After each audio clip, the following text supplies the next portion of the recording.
Business as Unusual is a thought-provoking podcast that explores the innovative strategies, disruptive ideas, and unconventional practices driving successful leaders and companies in the ever-evolving world of modern business.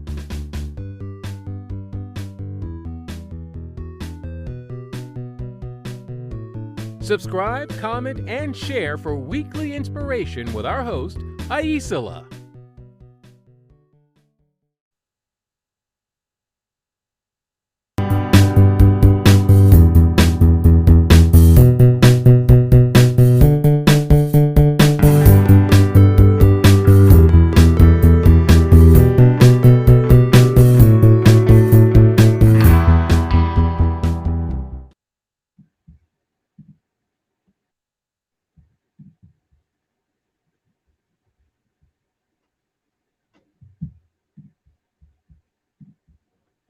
Hello. Oh, hi, welcome. Hi. How are you today? Great. Good to see you, Aisla. Good to see you, Carmell. So this is my first. I'm very excited. As business is unusual, and I'm so excited to have you here because you have been doing this for years. I want to be very upfront in saying, like, I have known Carmell personally and professionally for 20 years. And so we've worked together on different projects and for each other, and had also a good friendship, which is so rare, I think, to be able to have such a spectrum of interaction with someone. So really value that with you. And I'm super excited to talk about specifically the work that you do, both with your individual clients and then in your groups. So let's start with maybe you introducing yourself, and talking a little bit about like what you do, and then we'll go from there. Well, thank you. Thank you so much for the opportunity to be on here with you, which I love, and all of our great conversations that take us down the rabbit holes that we go that are so interesting. So I have been a coach for the last 20 plus years, and in that time I've developed my method. It's called the Transformational Influence Method, and I train on this, and I also I do coaching with people. It's not specifically life coaching. It's actually much deeper than that. So I'll work with executives. I work with leaders. I work with people in relationships. I work with people in career direction, all of that, because at the core, underneath all of these parts of our lives, or the hats that we wear, is the core self. And so that's really the work that I do. And transformational influence requires that we start there before we work outward into all the other areas of life. So that's kind of a quick little insight into that. I founded the Center for Transformational Influence out of the work that I do. And the Center for Transformational Influence is, you can join the online community that I have around the Center for Transformational Influence. You can follow the work that I do that's out there through different mediums, LinkedIn and other social media platforms. Or you can come into the community and actually participate in the community itself in what I'm doing. I lead courses. I do direct executive coaching with people.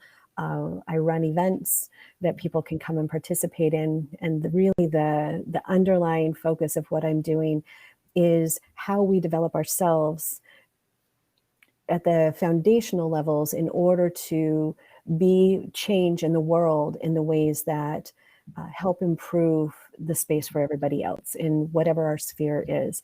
So for me, I have people that run the gamut in terms of where their focus is, but I'm interested in making sure that that foundation is built very strongly, and then opens up the vision of how they really can take who they are and make the greatest impact in the world. So that's really the critical path for me, what I continue to focus on.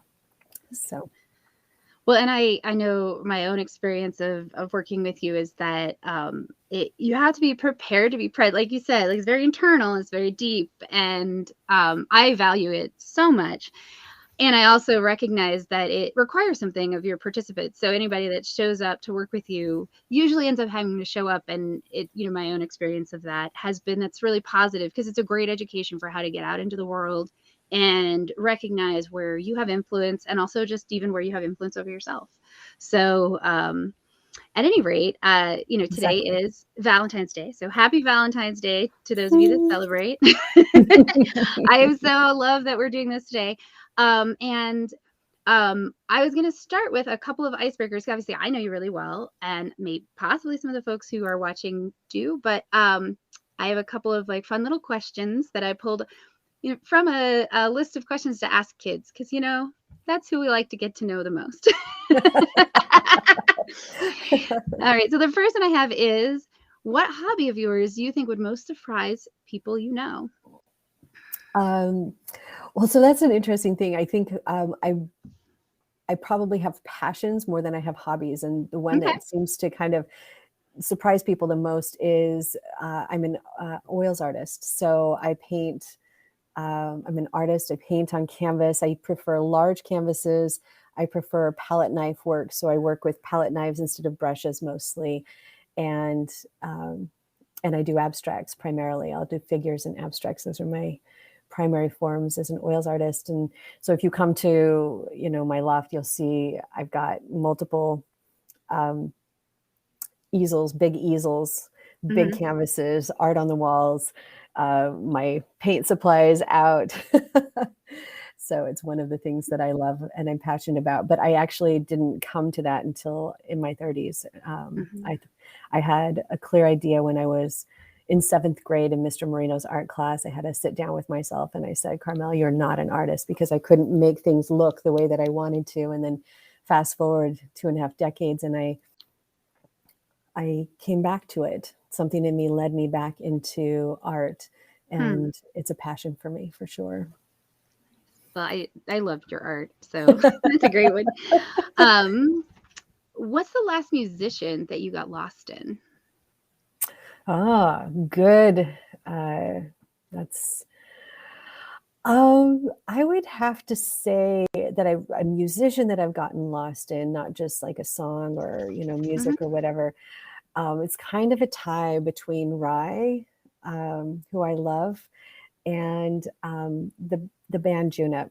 I love both of those. For some reason, they just totally pull me in still right now. So Right. And probably all right, most I'm going to have recent. to share out some songs or links with the show notes on that one. So I don't know either of those.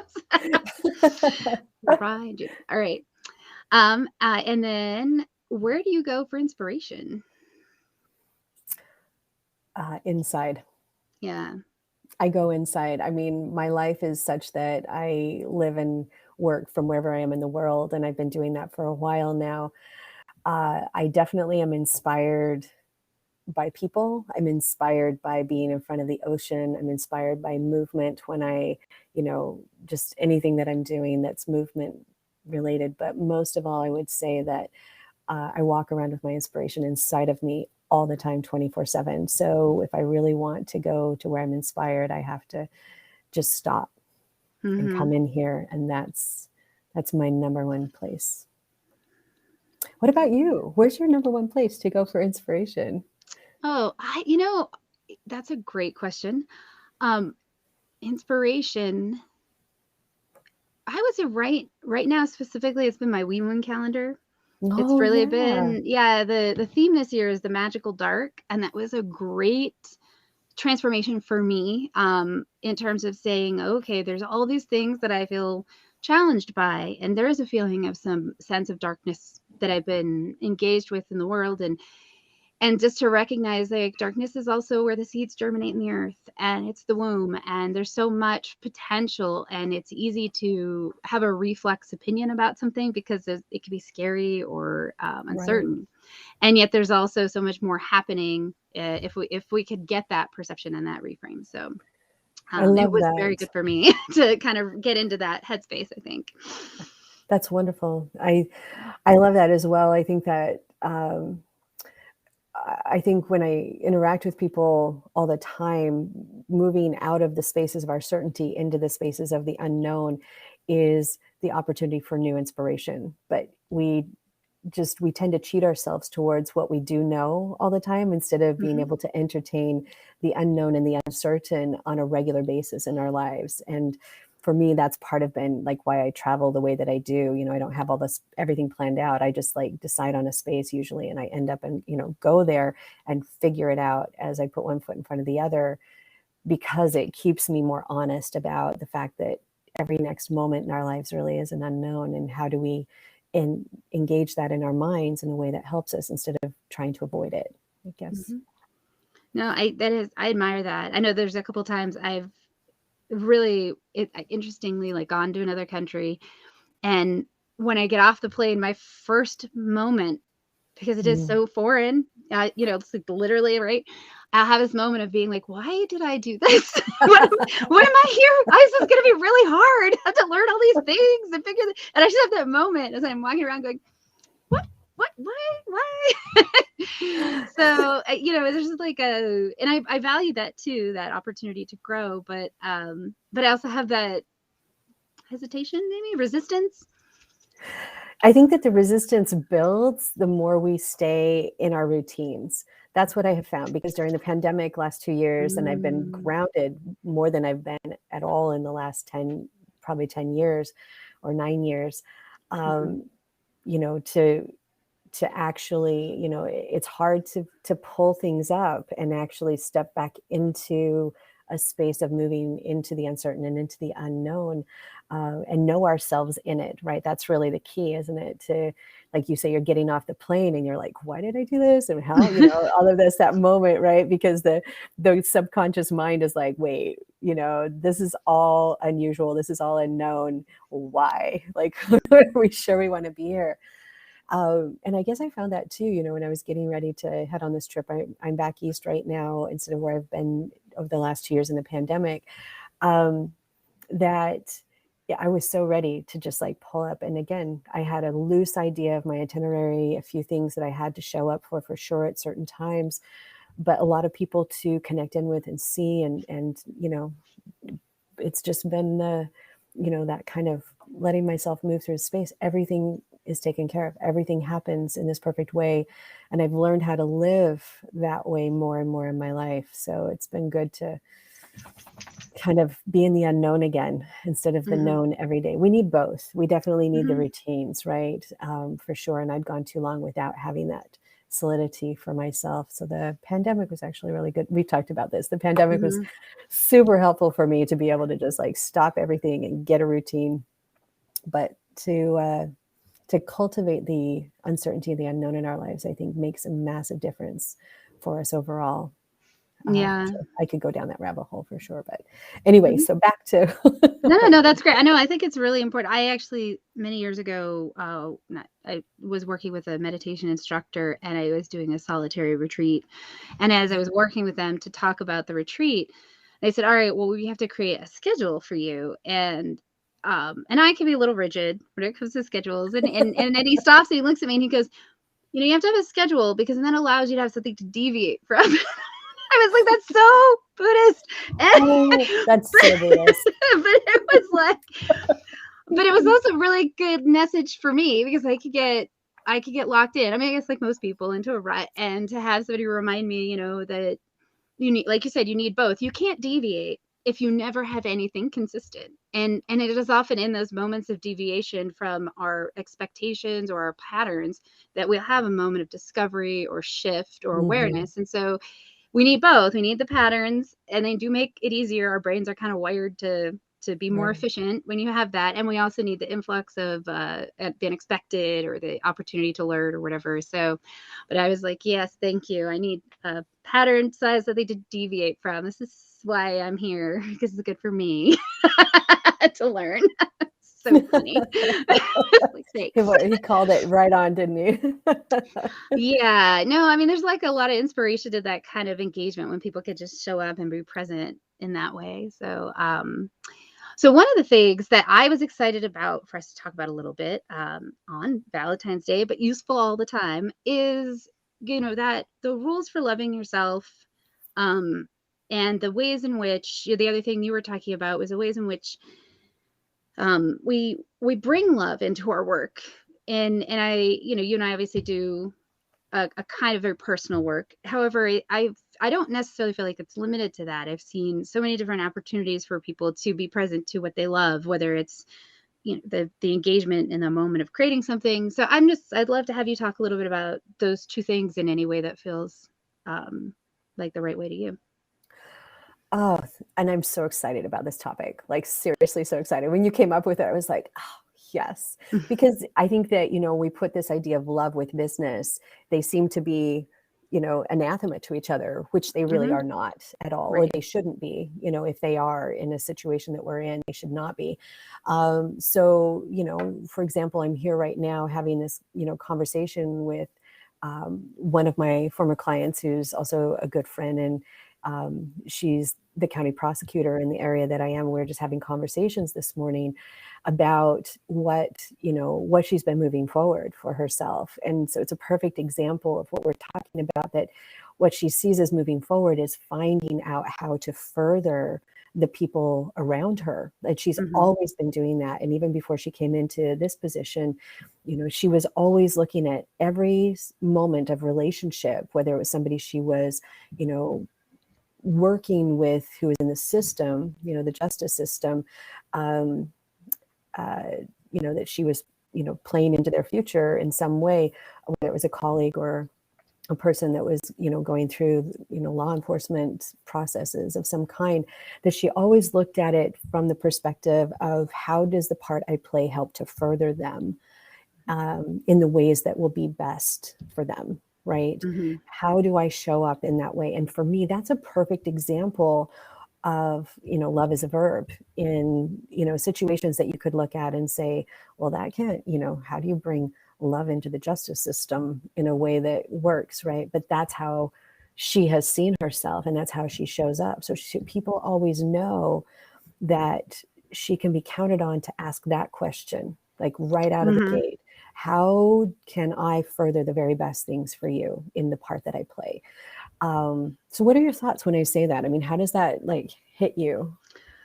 Well, no, I mean, I think that one of the things, and part of why I wanted to do this series, is we leave people and humanity out of a lot of things in terms of it. And I think that often I feel like I see folks enact their own suffering on others. So when you were talking about the ability to love yourself and to really be present to your reactions and triggers, and then to recognize that in every action, we have the opportunity to show compassion and grace to whoever's participating. And I feel like it's kind of what you were talking about at the beginning. We need it all, right? Like sometimes you have to have like a strong, harsh kind of like situation. The reactions, the rules that we have and the consequences that exist in life exist as a reaction often to experiences or to fears. I mean, that's the other thing I see a lot is people are afraid something will happen, and so they try to prevent it. And they make up this whole thing, like if this, and there's this whole, but none of it's actually real. It's all something that they've just got this thing going on because we believe our thoughts. Apparently, everybody does this. And, Right. And so it's understandable once again that happens. And so it's not about saying that the way that, my challenge is that when I'm saying, no, I want to do things differently, I run into folks who are like, oh, it's not possible. Or, and it's like, why? You don't know. We haven't tried different yet. We've been doing it this way in a mainstream fashion for a very long time. It's not the only way. There's lots of ways that we overran as Westerners that, we ran into. So I'm not trying to replace anything per se. I have a prejudice that I think if we engage with humans as whole beings, we would see big differences in how things work. For example, over the pandemic, a lot of parents really struggled because the schools were closed, and it's one of those moments where like, wow, a lot of our businesses rely on schools to provide care for children so adults can work. And they are making but they make a profit off of a free service that's provided. Technically, it's not free. We all pay for it with our usually our property taxes. Well, what if we didn't? What if we came up with another way because it's sort of hidden, right? Right. So that for me, that's a lot of it is saying, we need whole people participating, and I just want to move towards that as much as possible in the places and ways that I have the power to do so. Right. And I think it requires that we have to, challenge kind of the existing ways that things are happening to see if they really are able to produce the greater possibilities of support and good for us and everybody else, right?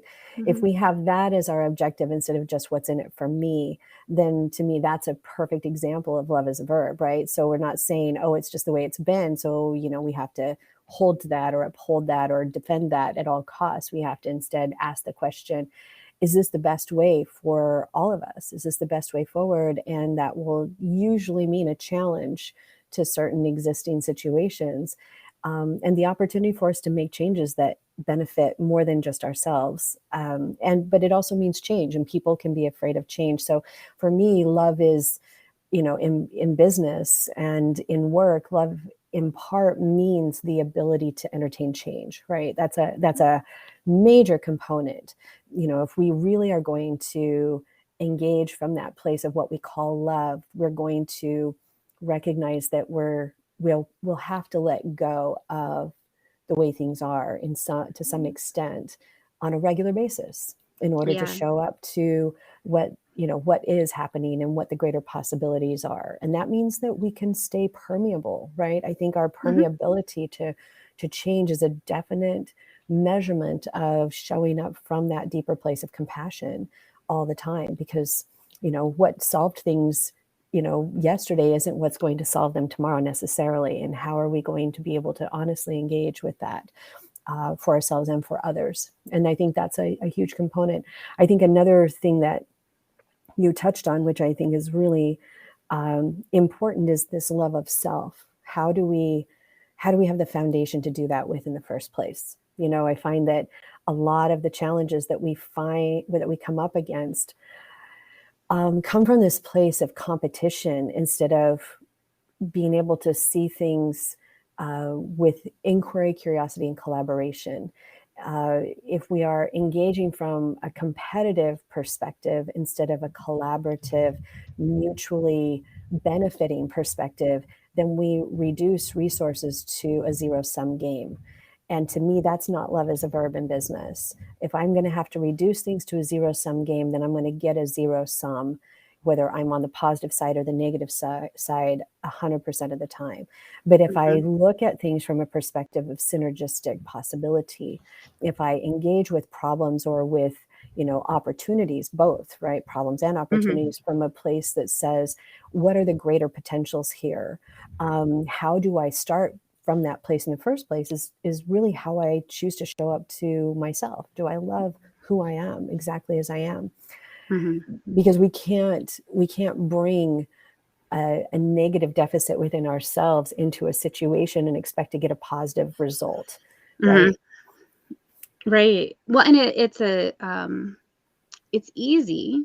Most of us are the heroes of our own story. It's easy to convince ourselves that we have a really good motivation for what we're doing. And so when we can be present to who we are and what's happening and approach things from that awareness, we're more likely to have that positive impact. I know I did sort of grassroots social justice organizing for a long time. Right. And I saw people come in fired up, angry, usually, understandably. Like, let's not say that's not, understandable. And yet at the same time, anger is a very short motivator. It's a short gas tank. And anger is what woke me up. It was compassion that kept me going, and recognizing that if I'm going to do the work that I believe in, that's the motivation that's going to keep me capable of actually doing it and showing up and being present with the people that I need to be, as opposed to the very understandable anger. But it also clouds, for me anyway, my ability to see what's in front of me and the woundedness that contributes to the problems that we're dealing with in a lot of those different kinds of situations. So that's one of the reasons when you were talking about how in your work with people, you will work with the rules for loving yourself. And I thought, well, that's really brilliant because it's going to have such a positive impact in so many parts of someone's life if they can really be less reactive to their own internal things, and then that allows them to see a little bit more about what's happening around them, or at least that's been my experience. I think that's actually very well characterized. That, when I work with people to understand the rules of loving myself, or the rules of loving ourselves, like most people think of that in terms of self-care. And I'm like, no, rules of loving myself and self-care are two very different things. Self-care is a way that I can carry out my rules of loving myself, but it's only one way that I can do that, right? Whereas what are the rules of loving myself? So for example, when I look at the rules of loving myself, I look at that it's my responsibility to make sure that I'm not relying on other people to love me more than I show up to loving who I am exactly as I am, right? And to recognize what that requires of me, what that means for me. Sometimes it means hard boundaries in relationships. Sometimes it means that I have to make the tough decisions to step back even from opportunities that I want because it's overextending myself. It's, over leveraging. And you can call that self-care, but I think it goes further than that. It goes into this place of real trust and respect within myself, for me and with myself, right? So another example of rules of loving myself are that I recognize when I start to tell a story, right? And that story can be undermining of myself in some ways, that it's my responsibility to myself to constantly be challenging whatever stories I might be telling myself about myself or other situations, other people, whatever, and remove the story so that I can be open and in curiosity about the circumstances or the situation instead of reducing what I'm dealing with or reducing myself to this idea of the story that I'm playing out. I think that one of the rules of loving myself for sure is that I uphold my own self-respect, that my respect of myself has to be able to stand in every situation in my life. And that can be difficult, right? It can be very difficult. There are things that nobody will ever see, that nobody would know the difference. Is there an example that you can share that isn't, overly vulnerable? I don't know what Sure. But it's like if you were saying like I'm going to stand in respecting myself. Can you give a sort of an outline of what someone might what that is for you? I guess how they could connect to that in a concrete fashion, right? So I think I'll give two examples because I think they both apply. One is more visible in a certain way, and one is not visible at all. So for example, the invisible would be how I show up to my exercise routines, right? Like those are not going to be visible to anybody else. And so it's really just a matter of my relationship with myself and my respect of myself to know that exercise for me and how I have the relationship with that in my life is really fundamentally an act of respecting myself, respecting who I am. Respecting my health requires that I show up that way in a consistent way and that I don't let myself off the hook of that. If I can't make it one day, that I come back to that in a way of respect, not in a way of coercion or a way of expectation that's unhealthy, based on what I'm, putting in my head. Because my overall health, my mental health, my emotional health, my long-term health, all of that require this day-to-day respect of me in that relationship to movement. So then another one would be how I respect myself in terms of my time. And this is a big one for people, right? Because I know for me, I require a large amount of unstructured space and time in order to be at my very best. And I am very productive in it, but it needs to be unstructured according to other people and anybody else's expectations on me. I'm going to show up here and do this or show up to this person for this thing or whatever. So how I respond to people with text messages and emails and, things like that has to be able to respect how I show up to that, has to respect my need for my own unstructured time. That's my creative time, my time where I'm building and generating or restoring or whatever. And how I negotiate that is a fundamental aspect of my respect of myself. And if I'm pushing too hard one direction or not holding up in another, I will feel the effects of that in the loss of my own inner respect with me. Does that make sense? No, that makes total sense. And so I think that's also a great example of understanding what you specifically need, right? Like that's, I think, one of the things. Obviously, I work with a lot of folks around different ways of engaging in their business specifically. And I find that what I constantly really work to do is help folks understand it. Look, you're doing great. You don't have to change anything. There's a couple things that you don't like how it's working, but that doesn't mean that the whole system's problematic, right? Like let's stick with this, right? Because there's so much here that's obviously functional.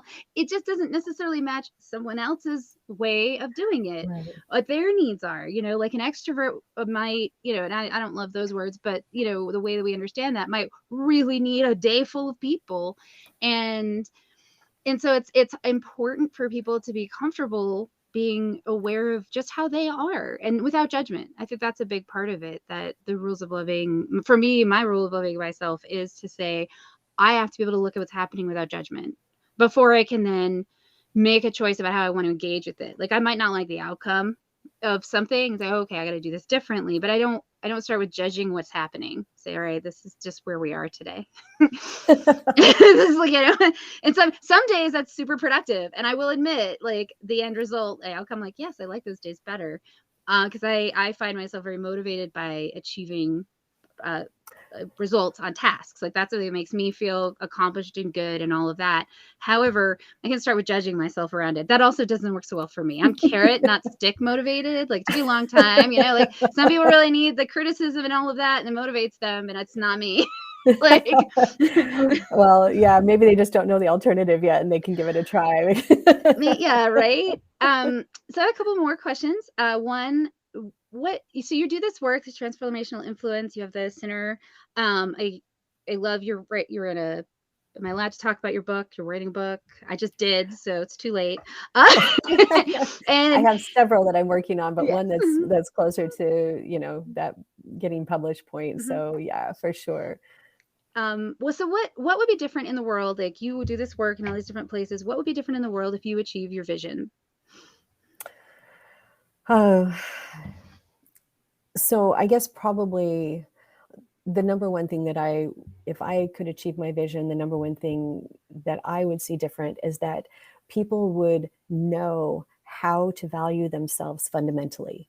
They would know the processes of coming to their own value and the ability to continue to do that. Because if we know how to truly value ourselves first, we can show up with other people and to other people in two situations without deficit that then we go subconsciously trying to fill in all these different ways. Power grabs, for example, are competitive instead of collaborative approaches. This need to,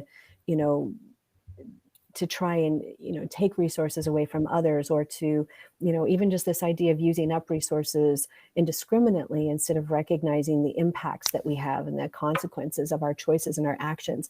I think that all derives from a deficit within that we're not aware of. And so that would be my first approach. That's what I do in the core self-discovery work, is help people to start to become that aware within the self and to learn in these very healthy and long-term sustainable ways how to take care of the self and to know and recognize and understand who we really are inside, and then to show up in the world in our spheres from a whole person space, a whole person's perspective.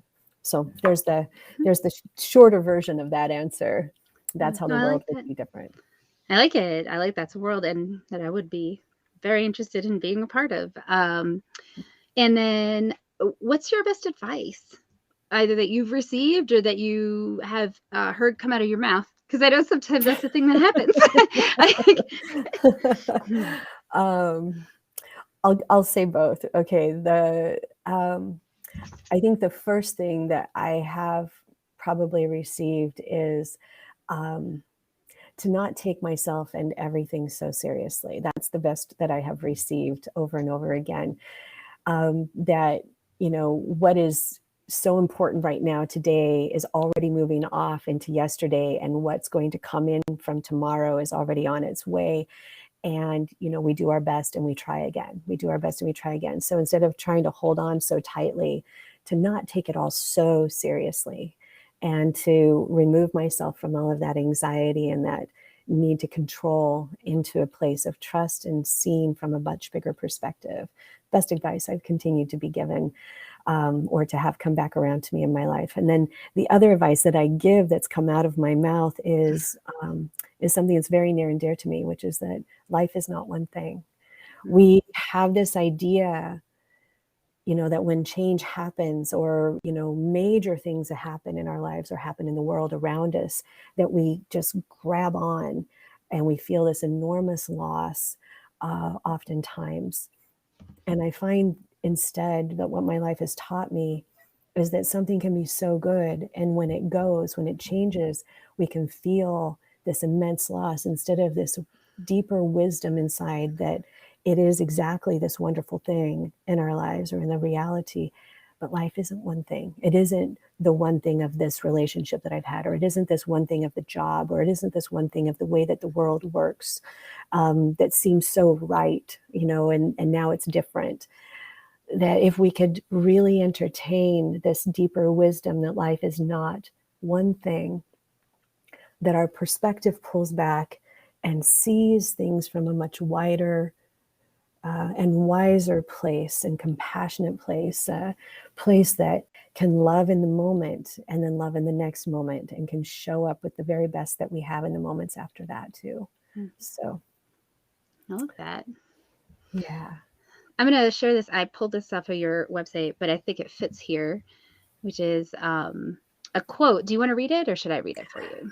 Oh, I'll read it. I love this Okay, quote great. from Nancy Willard. I haven't a clue as to how my story will end, but that's all right.